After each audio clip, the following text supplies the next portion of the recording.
चलिए क्लास 6 का इंग्लिश का लेसन 5 है, जिसमें मेन हेडिंग है बैंगल सेलर्स यानी चूड़ी बेचने वाला। चलिए इसके हम यहाँ पे इसके लेख को पढ़ते हैं। Enjoy this poem about bangles. Enjoy यानी आनंद करें, दिस पोएम इस कविता से, अबाउट बैंगल्स चूड़ियों के बारे में दिया गया है। ठीक है। It has been composed by Sarojini Naidu. यह सरोजनी नायडू के द्वारा लिखित कविता है। द नाइटिंगेल्स ऑफ इंडिया, जो भारत को उसे नाइटिंगल यानी बुलबुल कहा जाता है। ठीक है। चलिए आगे देखते हैं। Bangle sellers are we who bear our shining loads to the temple fair. देखिए बियर मतलब होता है ढोना, और लोड्स मतलब होता है बोझ, सिनिंग मतलब होता है चमकदार, और टेम्पल मतलब मंदिर, फेयर मतलब मेला। इसका सही अर्थ है बैंगल सेलर्स, यानी इस कविता के माध्यम से कहा जा रहा है कि हम लोग चूड़ी विक्रेता हैं। हु वियर जो ढोते हैं, आवर सिनिंग लोड्स अपनी चमकदार चूड़ियों की बोझ को ढोते हैं, टू द टेम्पल फेयर और उसके मंदिर के मेले तक उसको ले जाते हैं।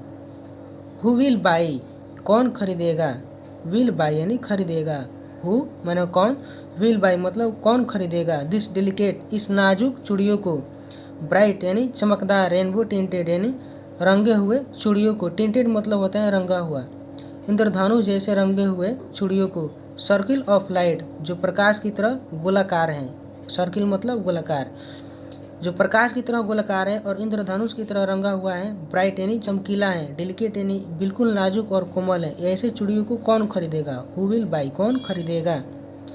लश्रस tokens of radiant lives.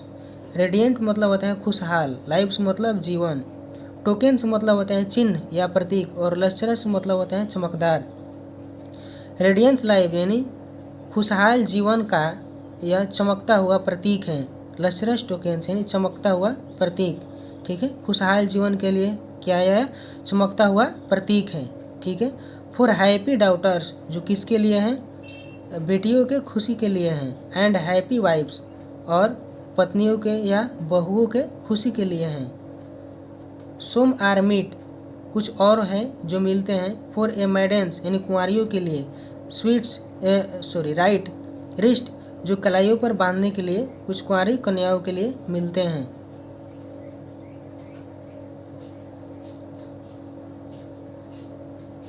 Silver and blue जो कुछ चांदी जैसे और नीले होते हैं, एज द माउंटेन मिस्ट और कुछ पहाड़ों की तरह धुंध की तरह होते हैं जो इसका कलर होता है।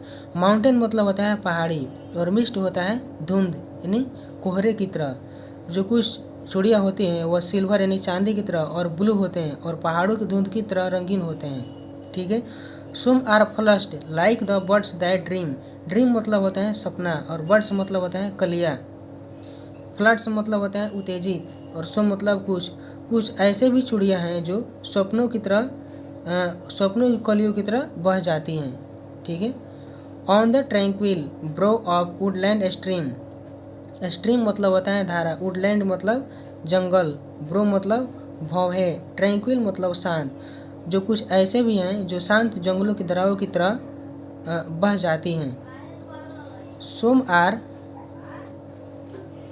आर ए ग्लो जो कुछ चमकदार होती है, विद द ब्लूम्स जो कलियों की तरह, ये कलियों के साथ क्या होती हैं, चमकदार होती हैं। दैट क्लिप्स जो टूट जाती हैं। To the limpid glory of newborn lips. Lips मतलब होता है पतिया, न्यू बर्न होता है उदय या नए जन्म, ग्लोरी मतलब होता है शोभा या सुंदरता, और लिम्पिड मतलब होता है स्वच्छ या साफ। कुछ ऐसे भी हैं जो उनकी सुंदरता तथा उनके शोभा को बढ़ाते हैं। ऑफ न्यू बर्न जो नए जन्म का, पतियों के नए जन्म का उदय होने वाला होता है। ठीक है। यह कविता सरोजनी नायडू द्वारा लिखा गया है। सरोजनी नायडू द्वारा लिखा गया कविता है। चलिए इसके क्वेश्चन आंसर की तरफ हम देखते हैं। चलिए क्वेश्चन इसका 1 नंबर दिया है कि who brings the load of bangles to the fair, यानी मेले में जो चूड़ियाँ हैं उसकी चूड़ियों को बोझ को ढोकर कौन लाता है। और 2 नंबर में दिया है what is called delicate bright rainbow tinted circle of light, यानी जो डेलिकेट यानी सुंदर नाजुक, ब्राइट यानी चमकीला, और इंद्रधनु जैसे रंगे हुए और प्रकाश की तरह गोलाकार जो है उसको क्या कहते हैं। चलिए इसको हम देखते हैं। चलिए इसका आंसर हम यहाँ पर लिखे देख सकते हैं, हु ब्रिंग्स यानी कौन लाता है, द लोड ऑफ बैंगल्स यानी चूड़ियों के लोड को यानी बोझ को, टू द फेयर यानी मेले में। तो इसका सही आंसर क्या होगा, द बैंगल सेलर्स यानी चूड़ी बेचने वाला। What is called delicate bright rainbow tinted circle of light, जो प्रकाश की तरह गोलाकार है और इंद्रधनुष की तरह रंगा हुआ है, जो देखने में नाजुक है और चमकदार है, उसको क्या कहते हैं। तो उसको क्या कहते हैं, बैंगल्स यानी चूड़ियाँ। The bangles are called delicate bright rainbow tinted circle of light. ठीक है। 3 नंबर दिए, who will buy the bangles यानी चूड़ियों को कौन खरीदता है। द हैप्पी डाउटर्स, ये चूड़ियाँ किसके लिए हैं, द हैप्पी डाउटर्स यानी बेटियों को खुशी के लिए हैं। वाइफ्स एंड मैडेंस और पत्नियों तथा कुंवारी कन्याओं के लिए यह चूड़ियाँ हैं। ठीक है। चलिए आगे दिया है, answer in not more than 15 words, यानी 50 शब्दों में इसका उत्तर देना है। इस आगे देख लेते हैं। यहाँ पे 3 नंबर क्वेश्चन के बाद इसमें दिए ट्रू और फॉल्स, इसमें हमें ट्रू और फॉल्स देखना है कि कौन सी ट्रू है और कौन से फॉल्स हैं। ठीक है। चलिए ए नंबर में दिए हैं, bangles are circles of light, यानी चूड़ियाँ जो हैं वह प्रकाश की तरह गोलाकार होती हैं। तो हाँ, प्रकाश की तरह गोलाकार होती हैं, तो यह सही है। तो इसके सामने ट्रू लिख देंगे, यानी सिंबल में टी लिख देंगे। ठीक है। इसके बाद ये bangles are worn on the wrist, यानी चूड़ियाँ जो हैं वह पहनी जाती हैं। वर्न मतलब क्या होता है, पहनी जाती हैं। ऑन द रिस्ट यानी कलाइयों पर, चूड़ियाँ जो होती है वह कलाइयों पर पहनी जाती हैं। देखिए वियर मतलब होता है पहनना, और इसके सेकेंड पास्ट क्या है, वर्न है, तो यह भी सही है। चूड़ियाँ कलाइयों पर पहनी जाती हैं। बैंगल्स आर सिल्वर, कुछ चूड़ियाँ चांदी की तरह एंड ब्लू और नीले रंगों में होती हैं इन कलर, कुछ चूड़ियाँ चांदी और नीले कलर में होती हैं, तो हाँ होती हैं, तो यह भी सही है। 4 नंबर में दिए हैं कि वी कैन बाई बैंगल्स, हम लोग चूड़ियों को खरीद सकते हैं, फ्रॉम द टेम्पल फेयर यानी मंदिर के मेले से, तो यह भी सही है। चारों सही है, ट्रू है। ठीक है। चलिए आगे देखते हैं। Tick the correct option for each of the following, निम्नलिखित में से प्रत्येक के टिक यानी सही करेक्ट करें। चलिए 1 नंबर में दिया है, lustrous token of radiant lives, यानी खुशहाल जीवन के लिए जो चमकता हुआ प्रतीक है। What do lustrous tokens signify, यानी चमकता हुआ जो प्रतीक है वह क्या सिग्निफाई यानी क्या चिन्हित करता है। तो ए नंबर में इसका आंसर देखते हैं, the bright and happy lives, यानी चमकता और खुशहाल जीवन के लिए। ऑफ द डाउटर्स यानी बेटियों के, एंड वाइफ्स और पत्नियों के। हु वियर बैंगल्स, जो चूड़ियाँ पहनती हैं। वियर मतलब पहनना, हु मतलब जो चूड़ियाँ पहनती हैं। तो चूड़ियाँ पहनती है किसके लिए, खुशहाल बेटियों के लिए है, और कुंवारी कन्याओं के लिए है, तथा पत्नियों के लिए है जो वह पहनती हैं। बी नंबर में दिया है, मैरिड लेडीज, क्या विवाहित लेडीज यानी स्त्रियों के लिए है, या माउंटेन मिस्ट, ये पहाड़ों की तरह धुंध है उसके लिए। तो इसका सही आंसर होगा ए होगा, इसका सही आंसर ए हो जाएगा। ठीक है। बी नंबर में देखिए, बी नंबर में दिया है, on the tranquil bro of A Woodland stream means, जो जंगलों में शांत धाराओं की तरह होती हैं, उसका मतलब क्या होता है। तो इसमें 3 ऑप्शन दिया है। 1 नंबर में दिया है, आवर आईब्रो, आईब्रो मतलब होते हैं भौं है, तो इसे यह सुमेलित नहीं है। बी नंबर में दिया है, द आईब्रो ऑफ द मैडेंस, यानी आईब्रो जो होती है वह किसके लिए होती है, कुंवारी कन्याओं के लिए होती है। डाउटर्स यानी बेटियों के लिए होती है। And wives who wear bangles, और जो पत्नियाँ, ये जो बहुएं जो चूड़ियाँ पहनती हैं उनके लिए होती हैं, तो यह भी सही नहीं है इस वाक्य के अर्थ में। सी नंबर देखते हैं, on the side of a stream quietly flowing in the forest, जंगलों में शांत धाराओं की तरह, जंगलों में शांत धाराओं की तरह। तो इसका 2 का जो सही आंसर होगा वह सी हो जाएगा, सी नंबर। ठीक है। 3 नंबर देखते हैं, कंप्लीट द फॉलोइंग सेंटेंस, निम्नलिखित वाक्यों का कंप्लीट करें, पूरा करें, by choosing the correct expression from the box, जो बॉक्स में दिया गया है यह सेंटेंस, इनको चुनकर हमें इस सेंटेंस को पूरा करना है। ठीक है। 1 नंबर में दिए हैं, सिल्वर एंड ब्लू बैंगल्स, चूड़ियाँ जो होती हैं वह चांदी और ब्लू होती हैं, आर कंपेयर, जिसकी तुलना किस चीज़ से की जाती है, माउंटेन मिस्ट, माउंटेन मिस्ट। देखिए इसमें यहाँ पर दिया भी गया है, यहाँ पर आप देख सकते हैं, silver and blue as the mountain mist, कुछ चूड़ियाँ जो ब्लू और नीले रंग की होती है वह कैसी होती है, पहाड़ों की तरह धुंध होती है। ठीक है, तो यहाँ पर इसको हम लिख सकते हैं silver and blue bangles are compared with mountain mist, यहाँ पर माउंटेन मिस्ट हो जाएगा। ठीक है, 2 नंबर में दिया है the flush of the bangles is compare with, यानी चूड़ियों की जो लालिमा होती है, जो चूड़ियाँ लाल लाल होती है, उसकी तुलना किस चीज़ से की जाती है, तो उसकी तुलना बर्ड्स दैट ड्रीम, जो फूलों की जो कलियाँ हैं जो स्वप्न दिखती हैं उसकी तुलना इसे की जाती है। तो इसमें क्या हो जाएगा 2 नंबर में बर्ड्स दैट ड्रीम। 3 नंबर में दिया है the glow of the bangles, कुछ चूड़ियाँ जो होती हैं वह चमकदार होती हैं, इज कम्पेयर्ड, जिसकी तुलना किस चीज़ से की जाती है, ब्लूम दैट क्लिप्स, जो चमकदार होती हैं वह फूलों की कलियों की तरह टूट जाती हैं। ब्लूम दैट क्लिप्स का मतलब होता है जो फूलों की कलियों की तरह टूट जाती हैं। ठीक है, तो इसमें हो जाएगा ब्लूम दैट क्लिप्स। इसमें चलिए B.23 में दिया है answer in not more than 15 words, निम्नलिखित प्रश्नों का उत्तर हमें 50 शब्दों में देना है। 1 नंबर क्वेश्चन है व्हाट आर द डिफरेंट, अंतर क्या है या भिन्नता क्या है, कलर्स यानी रंगों में, ऑफ द बैंगल्स यानी चूड़ियों के जो कलर है, रंग है, उसमें क्या भिन्नताएं हैं या क्या अंतर है। ठीक है, तो चलिए इसका आंसर हम देखते हैं। देखिए यहाँ पर इसका आंसर है बैंगल्स आर डिफरेंट कलर्स, चूड़ियों की भिन्नताओं में, चूड़ियों के कलरों में भिन्नता है, यानी अलग अलग वो रंगों के होते हैं।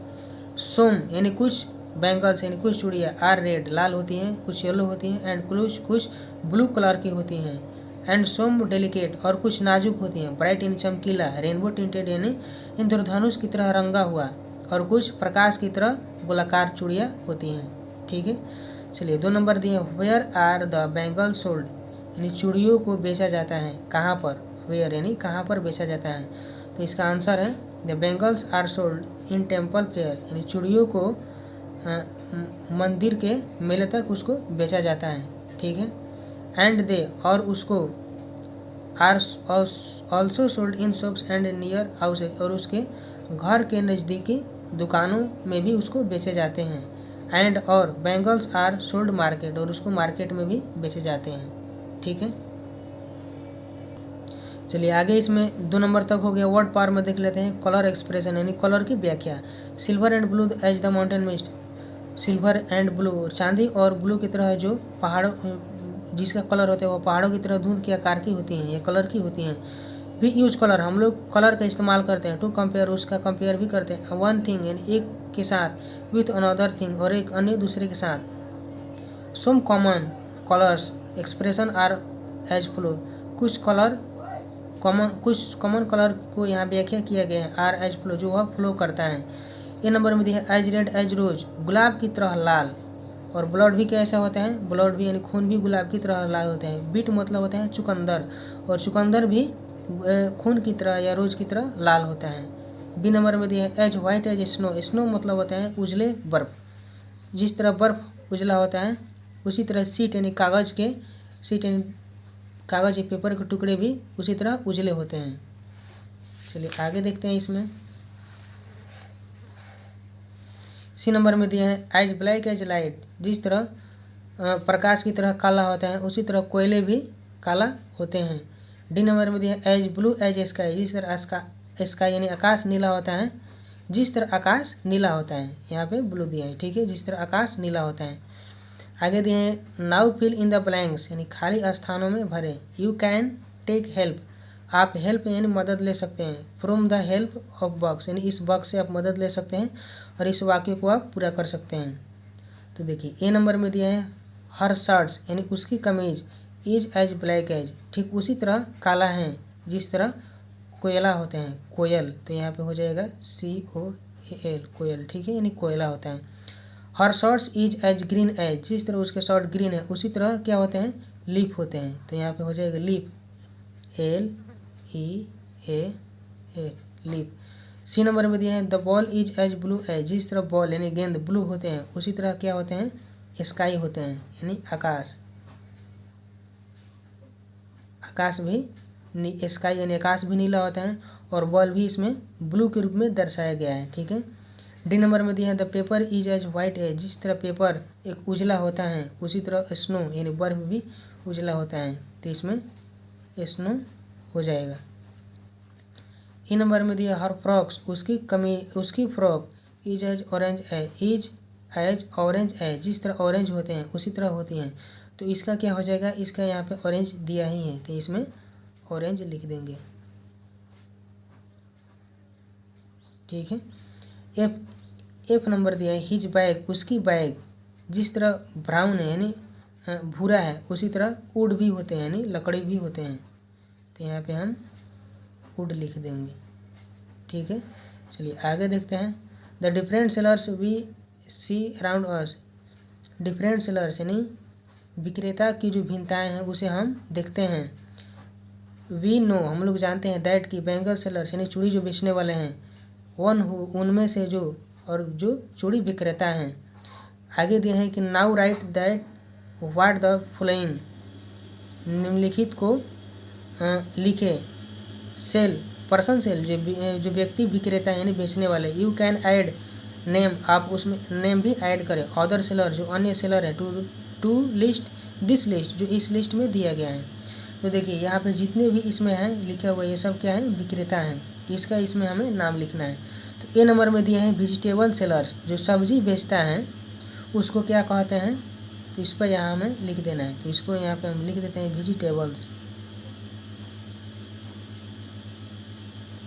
वेजिटेबल्स हो जाएगा। फर्नीचर सेलर जो फर्नीचर यानी लकड़ी के विक्रेता है उसको क्या कहते हैं, तो यहाँ पर हम लिख देंगे फर्नीचर्स। ठीक है, फर्नीचर्स हो जाएगा। स्वीट सेलर यानी जो मिठाई विक्रेता है वह क्या हो जाएगा, स्वीट्स यानी मिठाई विक्रेता। टॉय सेलर्स तो यहाँ पे क्या हो जाएगा, टॉयज। यूटेंसिल सेलर यानी बर्तन विक्रेता, तो यहाँ पे क्या हो जाएगा, यूटेंसिल्स। बुक सेलर तो यहाँ पे बुक्स लिख देंगे। यहाँ पे दिए हैं क्लॉथ सेलर यानी कपड़ा विक्रेता, कपड़ा बेचने वाला, तो यहाँ पे क्लॉथ्स हो जाएगा। यहाँ पे फ्लावर सेलर दिए हैं, फ्लावर मतलब क्या होता है, फूल विक्रेता यानी फूल बेचने वाला, तो यहाँ पे FLOWERS फ्लावर्स हो जाएगा। ठीक है। चलिए आगे दिया है लेट्स राइम यानी find out rhymes, rhyming words को बाहर करे या खोजे फ्रॉम द पोएम, इस कविता से हमें राइमिंग जो वर्ड हैं उसको हमें खोजना है, खोजकर लिखना है। देखिए यहाँ पे हम राइमिंग वर्ड्स लिखे हैं। बियर क्या हो जाएगा, फेयर, बियर मतलब होता है ढोना, फेयर मतलब होता है मेला, यहाँ पे लाइव्स हो जाएगा और लाइव्स क्या हो जाएगा, वाइब्स। रिस्ट का मिस्ट हो जाएगा, रिस्ट मतलब क्या होता है, कलाई, और मिस्ट होता है धुंध या कोहरे की तरह। ब्राइट का लाइट हो जाएगा, ब्राइट मतलब चमकीला और लाइट मतलब प्रकाश। ड्रीम का स्ट्रीम, स्ट्रीम मतलब धारा होता है। क्लिप्स का लिप्स हो जाएगा। ठीक है। चलिए आगे देखते हैं। आगे इसमें ट्रांसलेशन दिए, translate the following into English. चाय कैसे बनाई जाती है, पानी उबाला जाता है, चीनी मिलाई जाती है, चाय पत्ती डाली जाती है, फिर दूध डाला जाता है। तो चलिए इसको हम बनाए हैं, देख लेते हैं। देखिए यहाँ पे एक नंबर में है चाय कैसे बनाई जाती है, तो who is T prepared, prepared का मतलब क्या होता है, चाय बनाना। ठीक है, टी प्रिपेयर्ड यानी चाय बनाना। 2 नंबर में दिए है पानी उबाला जाता है, वाटर इज बॉइल्ड। 3 नंबर में दिए चीनी मिलाई जाती है, शुगर इज मिक्स्ड, मिक्स्ड मतलब क्या होता है, मिलाना। चाय पत्ती डाली जाती हैं, तो tea leaves are powdered, powder मतलब क्या होता है, डालना।